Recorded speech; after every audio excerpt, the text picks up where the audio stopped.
Hey, you out there, get ready. Join me and many others on this show. Our host is John Knox. This is John Knox. This is Sharing Life, episode number 22. This episode is called Ron Wilson, Relocating in the Pandemic, Country Living to Retirement Living. Support for Sharing Life comes from APIC Marketing. To consult their services, go to apicmarketing.com. By email, contact Asha at apicmarketing.com. APIC Marketing, your resource for digital marketing, web, and app development tools. Ron, I've been looking forward to going out with you for your birthday since last year. We postponed our gathering due to the pandemic, and then because of your move into a retirement home. So, I'd like to hear from you what it's been like to live back in Toronto again since you've lived out near Barrie for such a long time. It's been a long time since I've lived actually in Toronto. I was raised here, went to high school here. But after working a year, I went out west and so on, and I've never... Well, I lived in Richmond Hill, and then near Schaumburg. I don't think I lived actually in Toronto after I was married. We lived in Niagara Falls and other places. So I came and went a lot, but this is my first time that I remember since a teenager actually living in Toronto. What has your COVID-19 experience been? Well, I certainly don't like it. They're sort of restricting. I came into Toronto to be closer to family and friends, and it's very difficult to have time with them, except on the phone, which I could have done before. So I don't see much of my great-grandchildren now, not as yet, but I hope when this pandemic is over to have more time with them. Plus, of course, my grandchildren and other friends. It sounds like it's quite disappointing. Yeah, it was. I could have asked more questions and found out, but I just thought it was a great opportunity to come to Toronto, but it hasn't worked out as quite what I thought. But I'm making the best of it, and I think there are good activities here. The food is wonderful. And so there are opportunities here. It's not all bad for sure. That's good. What activities were you involved in when you started hearing that a health crisis was brewing? Well, that was back about a year ago, right? Yeah. Well, I was chaplain in a long-term care, small long-term care home in Newmarket, and also along with my friend Tom, we did programs in a couple of retirement homes, and then for a while we did weekly programs in a it was actually held at an Anglican church with seniors, mostly seniors anyway. Right. So all of that stopped last spring. How did you respond when you heard that an international health crisis was now a pandemic that had directly stopped your personal activities and working life? Well, I had no idea how long it was going to last, so it was getting to be springtime by then, and I just figured, well, after the summer is over, maybe things are back to normal. I had no idea that it would last for over a year, and it's still going on pretty strong. I can't say that I was terribly upset. I thought, well, I'm at my age, I was trying to retire from some of it anyway. As far as the long-term care, figured it was time to resign and have a little less activity. So what was it like to live in quarantine out in the country with no family nearby? Well, I wasn't exactly in quarantine. When I lived up there, I was free to come and go. But of course, everybody was under some kind of restriction, so I didn't see much of my family and so on.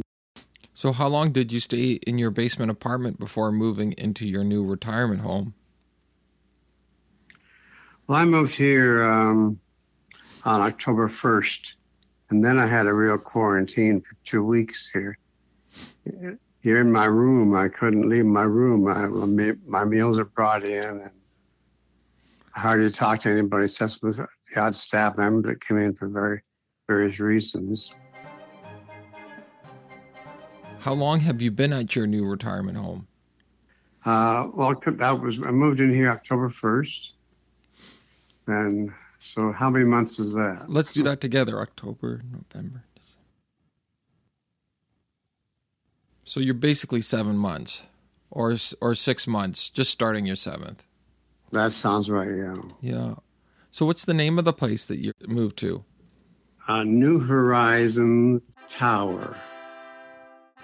Yes, when I was thinking of coming to Toronto, I was thinking of various possibilities. Then I remembered that my uncle lived here when he got elderly, and I used to visit him. That was quite a few years ago now. And then over, I think, the years from about 2000 to 2010, roughly, I belonged to a group called God's Music Makers, and we did programs here on Friday evenings occasionally.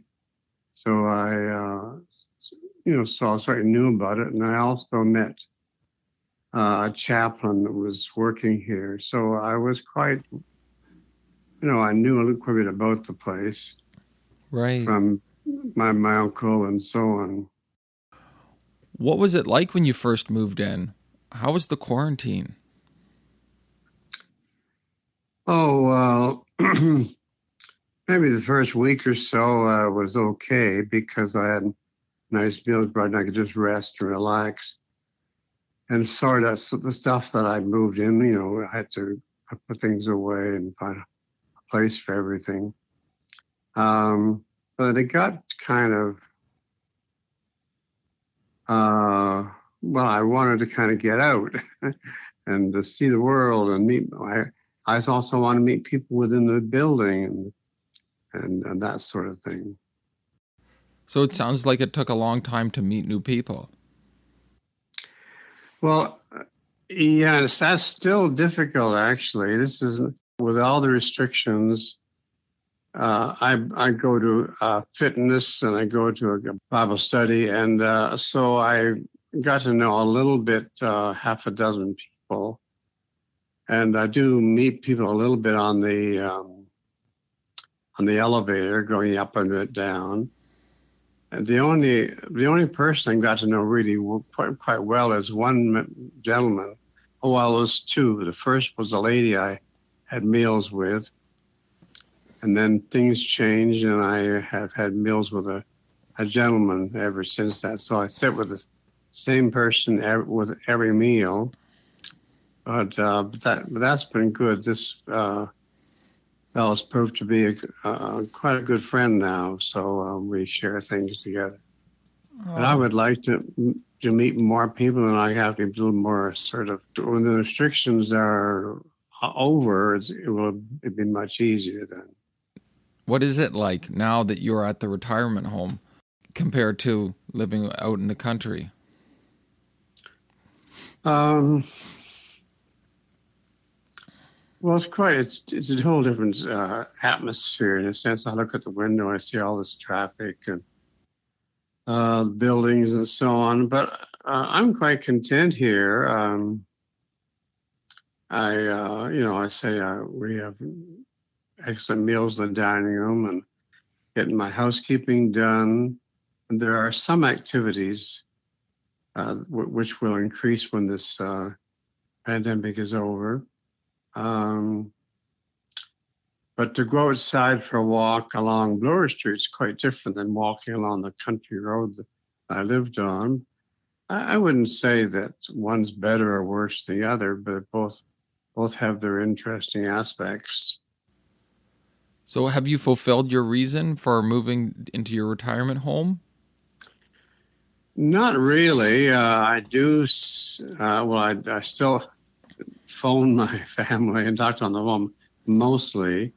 I'll be having a visit with my son Chris's wife in a week or so. They're starting to arrange some, or we can arrange some visits starting very soon. But that can only happen once in a while. Right. Now I do get out to one thing that I seem to have more medical appointments, and that was I had to drive to Newmarket for most of those. Now I just hop on the subway and I can go to my medical appointments very easily here. It's different, but it's no more of a problem. Right. So how many minutes do your grandchildren live away from you now? Oh, though there's 2 grandchildren that live, I could walk there probably in a half an hour, but by bus it's only maybe 5 to 10 minutes. Wow, But then there's another granddaughter and her children, a husband and children. Now they live out in Scarborough, south of Scarborough. It probably, I would take the subway and then they would meet me, probably pick me up. Haven't done it yet, but we're planning it as soon as we can. That would take probably maybe 20 minutes or so. Oh, that would be awesome. See, and that would be a big fulfillment to the move. Yeah, and I used to come down and have lunch with Chris and Spaghetti.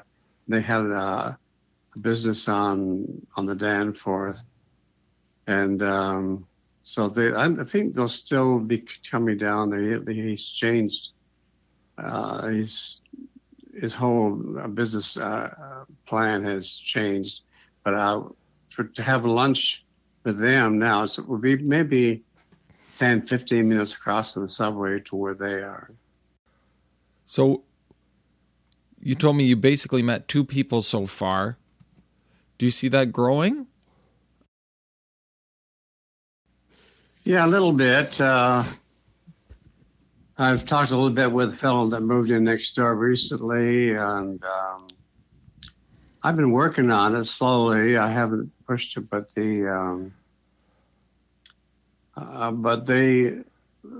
things are not structured here to encourage that, because everything is just tries to keep us separated so there's no transmission of the virus.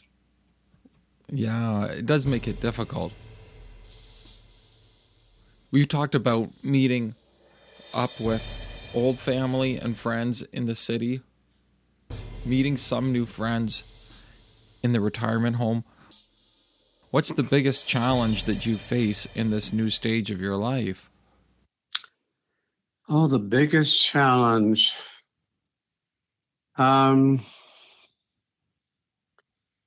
It's hard to put into words, but it's probably every day I wonder, well, what really is the best thing for me to do? I have things I can do, but what can I do to and as far as reading or study or phoning people, well, what should I be doing? And quite often I'll be doing nothing. I'll just rest and relax. That's the easiest thing to do here. I've got to make an effort to do something different. So that's the challenge, is to make choices of what I'm to do now. I probably mentioned it to you, but Tom, we talked last night, and he's got lots of ideas of things that I can do on the phone. And I have to work at that a little bit. It seems like it was a really big step to move into a retirement home when you were still independent. It's quite a step. I had lots of help move, actually, in the actual move. And when I moved here, I just had, my mind was filled with sorting out some books and papers, what I wanted to keep, what I wanted to get rid of. I had done a lot of sorting before I moved. I had to finish that up, and I'm still not finished. But still, I'm me, and I still have much the same personality and the difficulties of whatever then, and the opportunities are different, but in some ways they're very similar. It seems that where you're living is really clean, and they're taking a lot of precautions about COVID-19. How does that make you feel? Well, I'm glad they're doing that. I feel quite a bit kind of pulled two directions. I know that we have to do that. At the same time, I would like to be freer to chat with people or meet people and do things with other people. And that's very difficult as yet. But we can always look forward to the future when it won't be that way. It seems that many people you know live closer to your new location, family, some friends, and... Well, friends would be included in this, but the fellowship that I attended before, right in Toronto, now we're not meeting in a building at this point, so it's all held with Zoom meetings, but that is, of course, much closer. Here it'll be just a bus ride, a short bus ride, to where we will be meeting, I think, soon. Mm-hmm. In the meantime, it's all done by telephone with Zoom, and I could have done that before. That the distance doesn't make much difference. What are your top 3 benefits from moving into a retirement home? Good food, closeness to people and things that I like to be close to, and well, there's 2 good ones anyway. Do you think we will be able to celebrate your birthday together this year? Yeah, I hope so. I think that if restaurants are fully open by then, that we will probably be allowed to do that. Otherwise, well, I don't see why we could eat somewhere where there's a patio. The patios are open. Right, social distanced, like... Yeah, I don't know when they'll change things. We could have at least 3 meters distance between us. Oh yes, that's no problem on a patio. Have you already had your vaccination? Yes, I have. Yes, that's one advantage being here. Didn't have to go anywhere. They came here and I've had both shots. Oh, which one did you get? I'm not even sure, but I think it's the Pfizer. Oh, it's one where you have to have the second one anyway. Yeah, I was surprised by that because I thought the Moderna was just a one-shot deal, but I got an A and a B. Oh.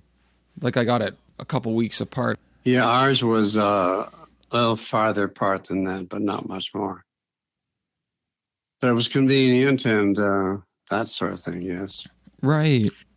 Oh, and another advantage of living here is we have a medical department. There's a doctor comes in. There's a nurse practitioner and other nurses for minor things and for referrals and that sort of thing. That is an advantage. Yeah, I do like that. Like working in long-term care, I get all of my COVID-19 tests at work. I got my vaccination at work, and just a lot less hassle. So, do you have any stories for me about your deepest encouragement in this time? Um, well, I think the best thing that's happened here, well, besides having 3 good meals a day, that's great. I don't have to cook my own meals and think the variety is great. But the person that I've had meals with for the last while, he's proven to be a good friend. He's got challenges with his wife and with dementia, and but we have good chats, and I do enjoy those times together. That's beautiful. Yeah, it sounds like you're going to have many more friends. Yeah, and I'm getting to know the chaplain pretty well. I help him out. He appreciates it, and I like doing it. So we will do more of those sorts of things when things open up a little bit more. Right, and you play the piano as well as singing? Yes. Are you using your electric keyboard or one of theirs? No, we're meeting in the auditorium. It's a very good grand piano. Oh, wow. That is cool. Yeah, just a little bit, but when things open up a little more, I may have mentioned that I go to fitness classes, and that I find that helpful. And I do get to know the people there. Well, just before we start, when I finish chatting a little bit, I get to know them a little bit more. But in the same with the Bible study, basically the same people go to the same fitness group as go to the Bible study. So anyway, when things are relaxed a little bit more, that'll be a lot better. Mm-hmm. Well, it looks like there's a lot of hope for that. Things are going to change in time. I did one musical program otherwise. It was Zoom for people in here. It was in January for special days in January, including Robbie Burns' birthday and Martin Luther King's funeral, and etc. Or no, his birthday, I guess it commemorates. So I'll be doing more of those, I'm sure, but I haven't pushed it. I could have done one more of them, but I was kind of busy that day. So I look forward to the time when I'll be doing some hymn sings in the auditorium, and there'll be more people can come and sing along. Right. That'll be nice. I like those. Yeah, I sure do too. Mm-hmm.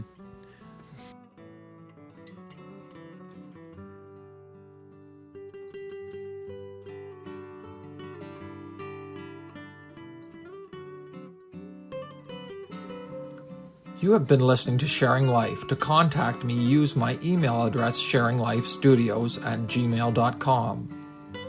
Also, I have an independent board who reviews all decisions concerning these broadcasts. Thank you for being a listener.